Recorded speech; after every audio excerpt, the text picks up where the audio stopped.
Hello everyone, चलिए देखते हैं कल का मार्केट कहाँ मूव कर सकता है, क्या अप्रोच होना चाहिए हमारा कल के लिए। कुछ प्राइस पैटर्न के ऑब्जर्वेशन है जो मैं आज की वीडियो में आप लोग को बताऊंगा, जो आप इंट्राडे में ट्रेंड आइडेंटिफाई करने के लिए यूज़ कर सकते हो, या फिर ट्रेंड कंटिन्यूएशन चल रहा है नहीं चल रहा है उसके हिसाब से आप उसको यूज़ कर सकते हो। करंट सिनेरियो में हम लोग को क्या दिख रहा है, बैंक निफ्टी में एक रेंज ब्रेकडाउन हुआ था आज से 2-3 दिन पहले, ब्रेकडाउन हुआ, अभी एक पुल बैक आया एंड यहाँ पे एग्जैक्ट इसी कहीं लेवल से रजिस्ट कर रहा है। अब यहाँ पे दो पॉसिबिलिटी है, ये इधर कल के दिन ये मार्केट नीचे चला जाएगा या फिर यहाँ कुछ दिन टाइम पास करके नीचे की तरफ आ जाएगा। अगर इसको पैटर्न फेलियर बनाना है, जो ब्रेकडाउन ये फेक ब्रेकडाउन करना है, तो कहीं ना कहीं ऊपर अगर हमें क्लोजिंग मिल जाती है और बैंक निफ्टी कहीं 52,000 के ऊपर ट्रेड करने लगता है, 52,300 400, तो हम ये कंसिडर कर सकते हैं कि हाँ भाई, ये जो पैटर्न ब्रेकडाउन हुआ था ये एक फेक ब्रेकडाउन निकला है, यहाँ से अभी ये रिवर्सल के लिए जा रहा है, फिर हम लोगों को कहीं ऊपर ट्रेंड लाइन दिखना शुरू हो जाएगी। 15 मिनट टाइम फ्रेम पे मैं आपको लेके चलता हूँ। दो ऑब्जर्वेशन है, एक तो जो एक रीसेंट ट्रेड अगर आप लोग ने इसको ट्रैक किया रहेगा तो आप लोग ने अच्छा खासा पॉइंट इसमें कैप्चर किया रहेगा। यहाँ पे आपको एक पैरेलल चैनल दिख रहा है, राइट, ये पैरेलल चैनल है, यहाँ पे एक ब्रेकआउट हुआ था एंड उसका अच्छा खासा आपको यहाँ पे टारगेट भी मिला है। बट अभी सेकेंड थिंग ये है कि मैं आपको कौन सा पैटर्न बोल रहा हूँ। अगर आप यहाँ पे देखोगे तो आज मार्केट खुला, ठीक है, एंड अच्छा खासा वन साइड दे रहा था, बट स्टिल यहाँ पे ये सेलिंग क्यों आई है, इसका दो रीज़न आप देख सकते हो। एक तो मैं आपको पहले 4 जुलाई के चार्ट पे लेके चलता हूँ, एक चीज़ आपको सिंपल ऑब्जर्वेशन दिखाने के लिए। जस्ट अ सेकेंड, एक बार जूम आउट कर लेते हैं। ओके, यहाँ पे अगर आप देखोगे 4 जुलाई को हम लोग को गैप अप खुला था, राइट, यहाँ पे गैप अप खुला, मार्केट में सेलिंग आया and market slow and study एक ही मैनर में ऊपर जा रहा था एंड फिर क्या हुआ, नीचे आ गया मार्केट, राइट, गैप डाउन खुल गया। अगर आप इसको थोड़ा सा बैक टेस्ट करोगे तो आपको समझ में आएगा कि जब मार्केट गैप अप खुलता है या फिर कोई भी हैवी सेलिंग होती है, ठीक है, what heavy selling I means to, जो मैं कहना चाह रहा हूँ वो है कि यहाँ से अगर मान लो मार्केट गिरा है एंड ये स्लो एंड स्टेडी ऊपर की तरफ जा रहा है, तो हाई पॉसिबिलिटी होती है कि इधर ये 50% या 60% कवर करने के बाद फिर एक नीचे की तरफ लो लगा देता है। तो इसमें आपको फंसना नहीं है, बिकॉज बहुत बार क्या होता है कि आप वो हायर चैनल देखोगे तो आपको कन्फ्यूजन हो जाएगा, आपको लगेगा कि हाँ यहाँ से ट्रेंड रिवर्स हो चुका है या फिर यहाँ से हम लोग को ऑल टाइम हाई देखने को मिल जाए। अभी आप यहाँ सिंपल सा देखो, अगर आपको यहाँ एक ब्रेकआउट दिखा होगा तो आप सोच रहे होगे कि यहाँ पे क्लोजिंग भी मिल चुका है, यहाँ पे क्लोजिंग है, एक लो लगा के वापस मार्केट चला भी गया है, अभी ये ऊपर की तरफ निकल जाए। बट इसी सिनेरियो में क्या होता है कि मार्केट आपको ट्रैप कर लेता है, क्योंकि यहाँ पे ये आपको एक चैनल टाइप बना के दिखा रहा है, राइट।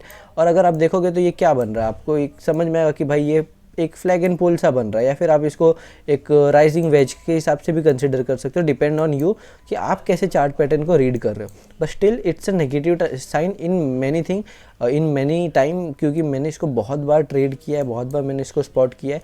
जब भी ऐसा कुछ होता है तो यहाँ पे ये फेल ही करता है अक्सर, ठीक है। ये तो हो गया पास्ट परफॉर्मेंस के हिसाब से। अभी हमारा कल के लिए क्या अप्रोच होना चाहिए, मैं आपको इसके लिए हायर टाइम फ्रेम पे लेके चलता हूँ, 1 आवर टाइम फ्रेम पे, एंड यहाँ पे मैं आपको RSI का पावर दिखाता हूँ, क्योंकि मैं इस इंडिकेटर को इतना यूज़ करता हूँ, मेरे को इतना ये पसंद है, बिकॉज इसका रीज़न आपको मैं सिंपली बताता हूँ। क्योंकि यहाँ पे आपको देखो, ये एक हाई था, उस दिन सेलिंग आई थी, राइट, मार्केट आया नीचे एंड फिर एक पुल बैक लिया। अगर आप देखोगे एग्जैक्टली ये कहीं 60 RSI के पास आपको एक सेलिंग का कैंडल दिख गया, राइट। अब इसमें एक ड्रॉबैक है कि आप अगर कंफर्मेशन का वेट करोगे तो थोड़ा सा आपको पॉइंट्स जो है असल में हो सकता है ज़्यादा देना पड़े, या फिर आपके हाथ से वो ट्रेंड निकल जाए। तो अभी हम लोग का सिंपल प्लान ऑफ एक्शन होगा कि मार्केट अभी नेगेटिव सिनेरियो में, अभी ये लो हम लोग को रिस्पेक्ट करवाना है। अगर यहाँ पे मार्केट सपोर्ट लेके कहीं ऊपर जाता है, फिर एक कहीं ट्रायंगल सा बनाएगा, फिर ऊपर कहीं ब्रेकआउट देगा, तो हम लोग को आगे की तरफ रैली देखने को मिलेगी। अनटिल अनलेस अगर कल कुछ 100-150 पॉइंट का गैप डाउन होता है, ठीक है, इनफ है, 100-150 पॉइंट, बहुत बड़ा gap down I am not expecting, क्योंकि अगर बड़ा गैप डाउन हो जाएगा तो फिर बाइंग आ जाएगा, जैसे यहाँ कहीं हो जाता है 400-500 का गैप पॉइंट का गैप डाउन यहाँ कहीं हुआ था, फिर बाइंग आ गई।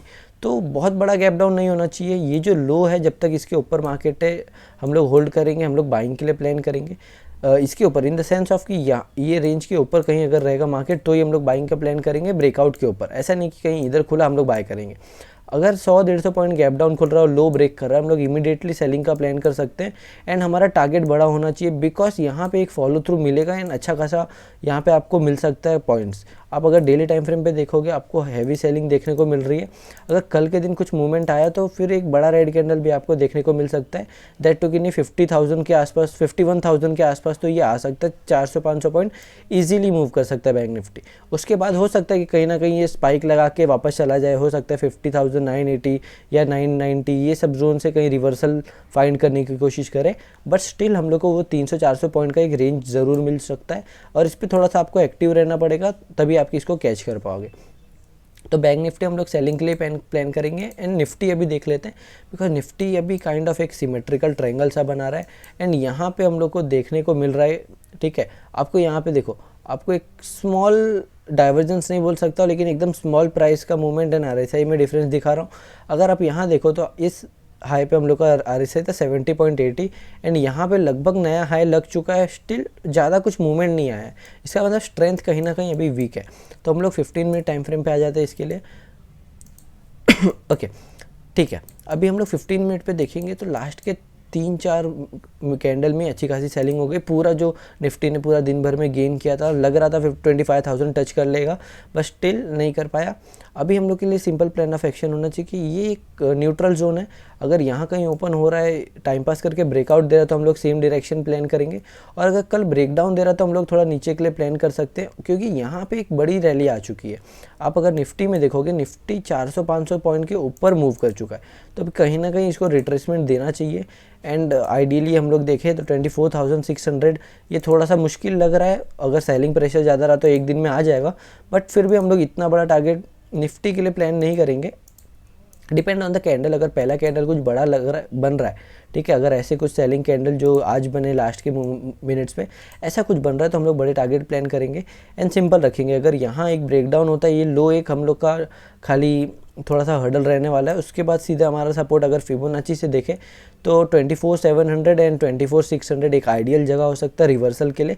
तो हम लोग इतना तो प्लान कर ही सकते हैं एंड अपना स्टॉप लॉस ट्रेल करना, बिकॉज मंथली एक्सपायरी है, तो हो सकता है कि यहाँ पे वॉलेटिलिटी देखने को मिले या फिर निफ्टी मूव करे, बैंक निफ्टी साइडवेज हो जाए, ऐसा भी हो सकता है। तो स्टिल एक ट्राई हम लोग दे सकते हैं सेलिंग के लिए।